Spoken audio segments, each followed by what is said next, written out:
जय हिंद साथियों, आप सभी का स्वागत है विद्यालयपुर के इस यूट्यूब प्लेटफॉर्म पर, जिसमें हम आज फिर आपके लिए लेकर आ गए हैं महिला सुपरवाइज़र जो 2025 के एग्ज़ाम चल रहे हैं उनके लिए क्लास। और बिल्कुल अब जो आपको क्वेश्चंस मिल रहे हैं वो बिल्कुल ऐसे मिल रहे हैं जैसे पेपर में आ रहे हैं, आपकी समझ पर आधारित क्वेश्चन।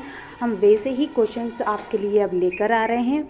और अब जो हम एनालाइज कर रहे हैं उसके अकॉर्डिंग आपके टीकाकरण, गर्भावस्था और जो भी बीमारियां हैं इनसे संबंधित क्वेश्चंस पूछे जा रहे हैं। इसलिए हम इस क्लास में हम चारों खंड से जितने भी आपके महत्वपूर्ण क्वेश्चंस बन सकते हैं हम वो आज की क्लास में लेकर आए हैं। और बिल्कुल आपकी ये जो क्लास रहेगी वो 15 से 20 मिनट की क्लास रहेगी, लेकिन इस 15 से 20 मिनट की क्लास में आपको वो सभी क्वेश्चंस देखने को मिलेंगे जो क्वेश्चंस आपके एग्ज़ाम में आ रहे हैं। फिर आप उसकी अपनी समझ के को विकसित कर और वहाँ पर आंसर आप अच्छे से लगा सकते हैं। तो चलिए आज की क्लास हम स्टार्ट कर देते हैं। और सभी लोग एक बार क्लास को, जितने भी लोग क्लास देख रहे हैं सभी लोग एक बार क्लास को शेयर ज़रूर कर दीजिएगा, क्लास को लाइक भी कीजिएगा। और जो भी मैम सर या न्यू स्टूडेंट हमसे जुड़े हैं और उन्होंने चैनल को सब्सक्राइब नहीं कर रखा है तो चैनल को सब्सक्राइब ज़रूर कर लीजिएगा। और इसकी पीडीएफ भी आपको हम दे देंगे। पीडीएफ आपको मिल जाएगी हमारे टेलीग्राम चैनल पर। अगर टेलीग्राम चैनल आपने ज्वाइन नहीं किया है तो प्लीज़ टेलीग्राम चैनल को ज्वाइन कर लें, वहाँ से इसकी आपको पीडीएफ मिल जाएगी। और इसके बारे में हम थोड़ी सी और जानकारी दें तो हमारा जो आपका सीडीपी का भी पूरी क्लास आपको रोज़ शाम को 6 बजे देखने को मिलती है। आपका सीडीपी अलग से ही, क्योंकि बाल विकास से संबंधित बहुत सारे क्वेश्चंस जो हैं आपको खंड 1 में भी देखने को मिल रहे हैं, इसलिए हम सीडीपी जो बाल विकास की क्लास आपकी शाम को 6 बजे मैम लेती हैं। तो आप ज़रूर, आपने वो ज्वाइन नहीं की है तो बिल्कुल आप क्लास को ज्वाइन कर लीजिए, ताकि आपका एग्ज़ाम जो है वो बहुत अच्छा जा सके और बहुत अच्छे आप नंबर गेन कर सके। चलिए तो आज की क्लास हम स्टार्ट कर देते हैं। आई होप सभी ने क्लास को शेयर ज़रूर किया होगा, और क्लास पसंद आ रही हो तो क्लास को लाइक भी करते हुए चलिएगा। और आपके कमेंट बॉक्स में ज़रूर लिखकर, लास्ट में क्लास जब ख़त्म हो जाए तो कमेंट बॉक्स में लिखकर बताइएगा कि आपको क्लास आज की कैसी लगी थी और आपके टोटल क्वेश्चंस में से कितने क्वेश्चंस जो हैं बिल्कुल सही गए हैं। ठीक है, चलिए तो आज की क्लास हम स्टार्ट कर देते हैं। चलिएगा, फर्स्ट क्वेश्चन आपके सामने आ चुका है, बताइएगा। फर्स्ट क्वेश्चन है, भारत में एड्स मतलब HIV महामारी की पहली घटना किस वर्ष देखी गई थी? बताइए। देखिए, एड्स जो है, एड्स HIV वायरस, एक वायरस से होने वाली ये बीमारी है, संक्रमण है, वायरस और यौन संचार से फैलने वाली बीमारी है ये। ठीक है, और HIV का पूरा नाम देखें तो इम्यूनो डेफिशिएंसी और जो वायरस है इसका फुल फॉर्म है। ठीक है, और HIV के बारे में देखें तो एलिसा टेस्ट इसमें किया जाता है, एलिसा टेस्ट इसके अंदर होता है। ठीक है, और इसमें और भी जैसे कि ब्लू जो वेक्टर होता है वो वाला भी इसमें टेस्ट होता है। तो इस तरीके से इसमें टेस्ट वगैरह होते हैं। और क्वेश्चन पूछा गया है कि पहली घटना कब देखी गई थी, तो याद रखें जो HIV है, HIV की पहली घटना भारत में कब देखी गई थी? तो 1986 में देखी गई थी। कब देखी गई थी? पहला केस कब आया था? 1986 में आया था। और ये जो HIV मतलब एड्स जो है, एड्स का फुल फॉर्म क्या होता है? तो एक्वायर्ड इम्यूनो डेफिशिएंसी सिंड्रोम इसका फुल फॉर्म है। ठीक है, आप ये भी याद रखिएगा। तो HIV का पहला केस जो है हमारे भारत में कब आया था? तो 1986 में आया था। चलिए नेक्स्ट क्वेश्चन देख लेते हैं। बताइए, नाकों का संबंध किस रोग को रोकता है? बताइए, नाकों का संबंध किससे है? नेशनल एजेंसी, नेशनल एड्स जो कंट्रोल ऑर्गेनाइजेशन है, इसका फुल फॉर्म क्या है? नेशनल एड्स कंट्रोल ऑर्गेनाइजेशन है। तो मतलब ये किससे संबंधित है? एड्स से संबंधित है ये, क्योंकि कि जब 1986 में पहला केस आया तो देन फिर 1987-88 में क्या कर दिया? नाको की स्थापना कर दी, जिससे वो क्या करती थी, फिर एड्स को कंट्रोल करने के लिए ये ऑर्गेनाइजेशन बनाया गया था। तो राइट आंसर इसका क्या हो जाएगा? राइट आंसर इसका एड्स हो जाएगा। ठीक है, चलिएगा नेक्स्ट देखें। अगर बेरी बेरी देखें तो विटामिन B1 से होता है, ये याद रखिएगा। छोटी माता मतलब कि चिकन पॉक्स की बात कर रहे हैं यहाँ पर। चिकन पॉक्स को छोटी माता कहा जाता है। ठीक है, चिकन पॉक्स को क्या बोला जाता है? तो छोटी माता बोला जाता है। और ये किससे होता है? तो बेरी सेला जोस्टर से ये बीमारी जो है फैलती है। कौन सी? छोटी माता। ठीक है, चलिए नेक्स्ट क्वेश्चन देख लेते हैं। बताइए एड्स शब्द का पूरा एड्स शब्द मीन्स क्या होता है? एड्स का मतलब क्या है? सटीकता है, अर्जित है, या किशोर अवस्था है, या फिर प्रशंसा है? तो याद रखें एड्स का मतलब क्या होता है? अर्जित, क्योंकि एड्स क्या होता है? आता है, ना कि पहले से होता है, इसलिए एड्स का मीनिंग क्या होता है? अर्जित होता है।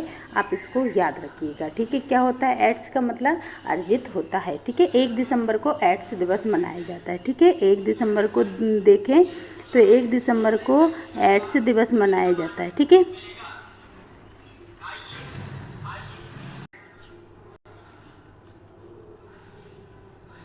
एड्स दिवस मनाते हैं। ठीक है, एड्स दिवस 1 दिसंबर को मनाते हैं। चलिए नेक्स्ट क्वेश्चन देख लेते हैं।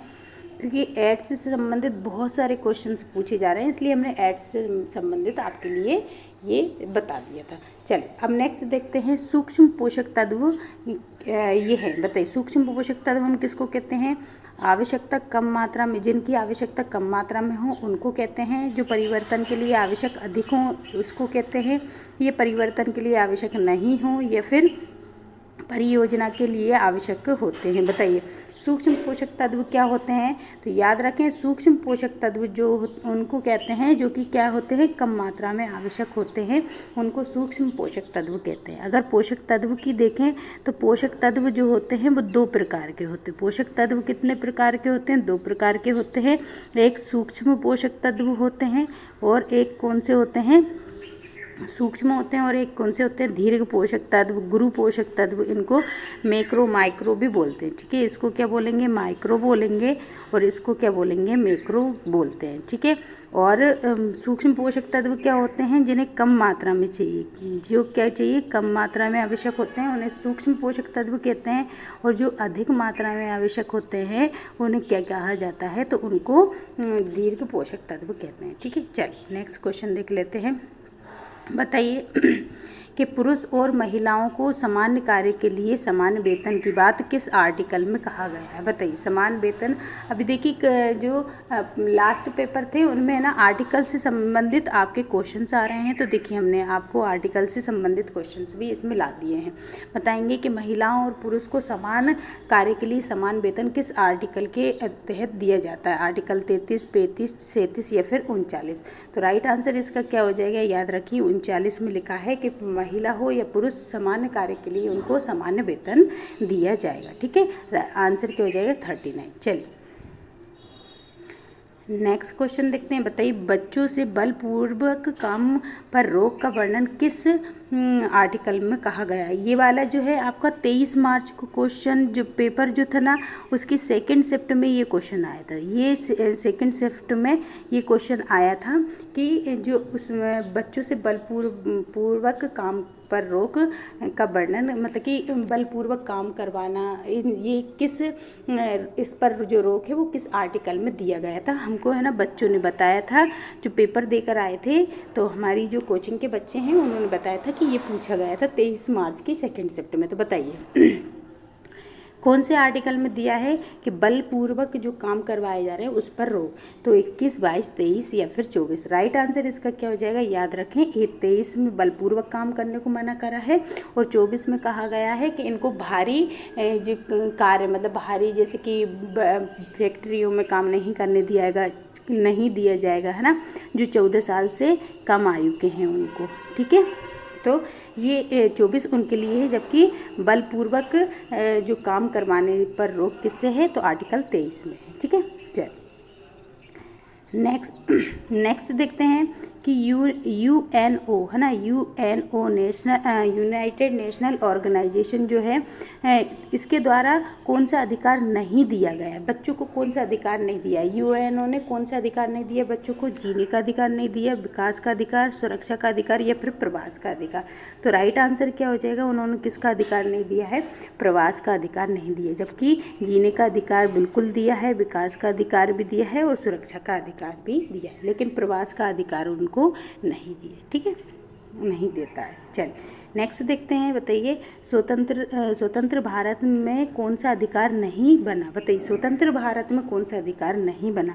सती प्रथा, घरेलू हिंसा या भाग लेना या फिर खाद्य सुरक्षा। तो देख खाद्य सुरक्षा कब की है, 2013 का है। ठीक है, घरेलू हिंसा के तो एक नियम है, 2006 का भी है। ठीक है, ये तो 2 है, लेकिन सती प्रथा जब है ये कब का हुए, 1829 का है। तो ये हमारे 1829 का है। ठीक है, तो इस जो सती प्रथा है वो कब का है, 1829 का है, इसलिए ये हमारे स्वतंत्र भारत में अधिनियम नहीं आया था। ठीक है, क्योंकि स्वतंत्र हम 1947 में हुए थे। चलिए नेक्स्ट क्वेश्चन देखिए, शिक्षा का अधिकार का संबंध सही है, बताइए। 1 अप्रैल 2010 को लागू हुआ था। ये 6 से लेकर 14 साल की लड़कियों पर लागू है, ये 6 से लेकर 14 साल के लड़कों पर लागू है, या फिर ये संविधान में सम्मिलित नहीं है, बताइए।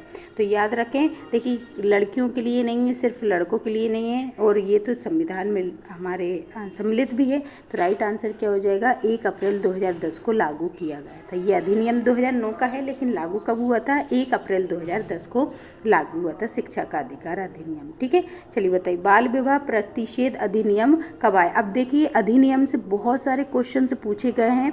आप ना आपके आसपास कोई भी अगर पेपर देने जा रहा है तो उससे खुद आप पूछ सकते हैं। अधिनियम से बहुत सारे क्वेश्चन पूछे जा रहे हैं, इसलिए हमने देखिए कुछ अधिनियम के आपको क्वेश्चंस भी इसमें रख दिए हैं। बताइए बाल विवाह प्रतिषेध अधिनियम कब का है, 2005 का, 2006 का, 2007 का या फिर 2004 का, बताएंगे। राइट आंसर इसका क्या हो जाएगा, तो याद रखें 2006 का है। ठीक है, बाल विवाह प्रतिषेध अधिनियम कब का है, 2006 का है। चल नेक्स्ट क्वेश्चन देख लेते हैं, बताइए मानव की सबसे बड़ी ग्रंथि कौन सी है।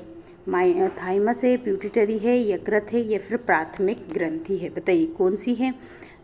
तो याद रखें मानव की सबसे बड़ी ग्रंथि कौन सी है, यकृत है। ठीक है, ये सबसे बड़ा अंग भी है। ठीक है, बड़ा अंग भी इसी को कहते हैं, बड़ा अंग भी यही है। लेकिन अगर पूछ ले कि जो मानव की सबसे बड़ी अंतःस्रावी ग्रंथि पूछे, अंतःस्रावी ग्रंथि अगर पूछ ले, अंतःस्रावी ग्रंथि कौन सी है, तो फिर वो कौन सी हो जाएगी, वो थायराइड हो जाएगी। याद रखें, ठीक है, थायराइड हो जाएगी। ठीक है, थायराइड हो जाएगी। ठीक है, अगर ऐसे नॉर्मल पूछे सबसे बड़ी ग्रंथि तो वो यकृत हो जाएगी, लेकिन वो पूछे कि आंतरिक सबसे अंतःस्रावी ग्रंथि कौन सी हो जाएगी, तो फिर वो सबसे बड़ी कौन सी हो जाएगी, थायराइड ग्रंथि हो जाएगी। ठीक है, चलिए नेक्स्ट क्वेश्चन देख लेते हैं, बताइए पीलिया हो जाता है अगर किसका स्राव बढ़ जाए, बताइए इनमें से किसका स्राव जो होता है वो जो है पीलिया को बढ़ा देता है, पित्ताशय में, यकृत में, अग्नाशय में या फिर ब्रक में। याद रखें पित्तरस का जब स्त्रावरण ज़्यादा हो जाता है तो पित्ताशय में पित्त का स्त्रावरण ज़्यादा हो जाता है, तब फिर क्या हो जाता है, पीलिया रोग होने की संभावना बढ़ती जाती है। ठीक है, चलिए नेक्स्ट क्वेश्चन देखें, निम्न में से कौन सा अनपेक्षित नेतृत्व का उदाहरण है। बताइए अनुपेक्षित जो नेतृत्व है उसका उदाहरण इनमें से कौन सा है, डॉक्टर का, श्रमिक नेता का, घृणा का या फिर कलेक्टर का, बताइए इसमें से कौन सा है अनपेक्षित नेतृत्व का उदाहरण। तो याद रखें श्रमिक नेता जो होते हैं वो किसका उदाहरण है, अनपेक्षित नेतृत्व का उदाहरण है। ठीक है, चल नेक्स्ट क्वेश्चन देख लेते हैं, बताइएगा। नेक्स्ट क्वेश्चन है कि जब किसी कार्य को किसी समूह द्वारा नेता द्वारा निर्देशित किया जाता है उसे क्या कहते हैं, बताएं। देखिए, जब कोई समूह है, इसमें जो कार्य हो रहा है वो किसी नेता के निर्देश के द्वारा हो रहा है और सभी लोग मिलकर काम कर रहे हैं, उसको क्या बोलेंगे, समन्वय, व्यक्तिगत, टीम वर्क या फिर सभी। तो याद रखें कि जब किसी कार्य को किसी समूह के द्वारा, है ना, समूह द्वारा और नेता द्वारा निर्देशित किया जाता है तो उसे हम टीम वर्क कहते हैं। क्या कहते हैं उसे? टीम वर्क इसको कहा जाता है। तो राइट आंसर इसका क्या हो जाएगा? Team work. चलिए बताइए, समूह कार्य की विशेषता क्या होती है? समान स्थिति होती है, राष्ट्रीय हित होता है, एक से अधिक व्यक्ति होते हैं या नेतृत्व होता है? बताएं, समूह कार्य की जो विशेषता होगी वो क्या होती है? तो याद रखें, समूह कार्य की विशेषता जो है वो क्या होगी? तो समूह कार्य की समान स्थिति। सबकी स्थिति कैसी होती है? समान होती है। ठीक है, क्लास पसंद आ रही हो तो जितने भी लोग क्लास को देख रहे हैं सभी लोग एक बार क्लास को शेयर ज़रूर कर दीजिएगा, क्लास को लाइक भी कीजिएगा और चैनल को अभी तक आपने सब्सक्राइब नहीं कर रखा है तो चैनल को सब्सक्राइब ज़रूर कर लीजिएगा। पीडीएफ के लिए हमारे टेलीग्राम चैनल को आप ज्वाइन कर सकते हैं, वहाँ से इसकी पीडीएफ आपको रेगुलर मिलती रहेगी। ठीक है, क्लास को शेयर ज़रूर, सभी लोग क्लास को शेयर ज़रूर करते जाइएगा। ठीक है, चलिए, और आंसर आप कमेंट बॉक्स में भी लिख सकते हैं और लास्ट में आप बताएंगे कि कमेंट बॉक्स में आपके कितने आंसर ठीक हुए हैं। ठीक है, चलिए नेक्स्ट क्वेश्चन देख लेते हैं। बताएंगे कि 2 से लेके 5 वर्ष के बीच बच्चों को कितने विटामिन ए की खुराक दिए जाती है? बताइए। अच्छा देखिए, 2 से लेके 5 वर्ष के बीच एक बच्चों को कितने विटामिन ए की खुराक दी गई है अभी तक, है ना? तो 5, 7 या फिर 9 या फिर 3, बताएं कितनी दी जाती है? तो याद रखें, कितनी खुराक दी जाती है? 7 दी जाती है। कितनी दी जाती है? 7 खुराक दी जाती है। ठीक है, चलिए नेक्स्ट क्वेश्चन देख लेते हैं। बताइए, पेंटावेलेंट वैक्सीन में शामिल नहीं है। पेंटावेलेंट वैक्सीन का भी 23 मार्च के पेपर में बताया गया था। याद रखें, 23 मार्च के पेपर में भी पेंटावेलेंट का पूछा गया था 2nd शिफ्ट में। ठीक है, तो याद रखें। बताइए, पेंटावेलेंट में कौन कौन से शामिल नहीं? डीपीटी, हेपेटाइटिस, टाइफाइड या फिर ओटिटिस। बताइए कौन से शामिल नहीं है? तो देखिए, शामिल कौन सा नहीं है? तो डीपीटी शामिल है, हेपेटाइटिस भी है, टाइफाइड भी है, लेकिन ओटिटिस शामिल नहीं है पेंटावेलेंट में। ठीक है, चलिए नेक्स्ट देख लेते हैं। बताइए, एमएमआर का पूर्ण नाम क्या है? एमएमआर का पूर्ण नाम क्या है? देखो, एमएमआर का पूरा नाम क्या है? मीजल, मम्स और रूबेला। क्या है? मीजल्स, इसका मतलब है मम्स और इसका मतलब है रूबेला। ठीक है, अब देखो, मीजल्स को हम क्या कहते हैं? तो मीजल्स को हम कहते हैं खसरा और मम्स को हम कहते हैं कंठमाला और रूबेला को रूबेला। तो राइट आंसर क्या हो जाएगा? इसका ए हो जाएगा। ठीक है, हिंदी में हम इसको मीजल्स को खसरा कहते हैं, मम्स को कंठमाला कहते हैं, रूबेला को रूबेला। ठीक है, चलिए नेक्स्ट क्वेश्चन देख लेते हैं। बताइए, आईसीडीएस का पूरा नाम क्या है? आईसीडीएस का पूरा नाम क्या है? बताएं। आईसीडीएस का अगर इंग्लिश में देखें इंटीग्रेटेड चाइल्ड डेवलपमेंट स्कीम है और हिंदी में अगर देखे जाएं तो क्या है इसकी? तो देखिए, इसमें ये भी दिया है कि एकीकृत बाल विकास योजना भी बोलते हैं, एकीकृत बाल विकास सेवा भी इसको कहा जाता है। तो इसका राइट आंसर, तो इसका जो आंसर हो जाएगा ये A+C दोनों ही हो जाएगा। A+C जो है इसका आंसर हो जाएगा। ठीक है, चलिए नेक्स्ट क्वेश्चन देख लेते हैं। नेक्स्ट क्वेश्चन क्या है कि जन्म के समय कोलेस्ट्रम ने दी, मतलब कि जन्म के समय कोलेस्ट्रम किसको? तो बच्चे की दुकान में, मतलब दुकान से दिया जाता है, या बालक तीव्र वृद्धि वाला हो जाता है, बच्चे को कुपोषित हो जाता है, या बच्चे के सांवेगिक विकास होता है। देखिए, जन्म के समय जो बच्चे को कोलेस्ट्रम दिया जाता है, जो माँ का पहला जो पीला गाढ़ा दूध होता है वो दिया जाता है। वो क्यों दिया जाता है? बताइए। क्योंकि बच्चा क्या हो जाता है, अगर जैसे कि जन्म के समय कोलेस्ट्रम दिया जाए नहीं ना दिया जाए। ठीक है, ये क्या है, ना दिया जाए लिखा है।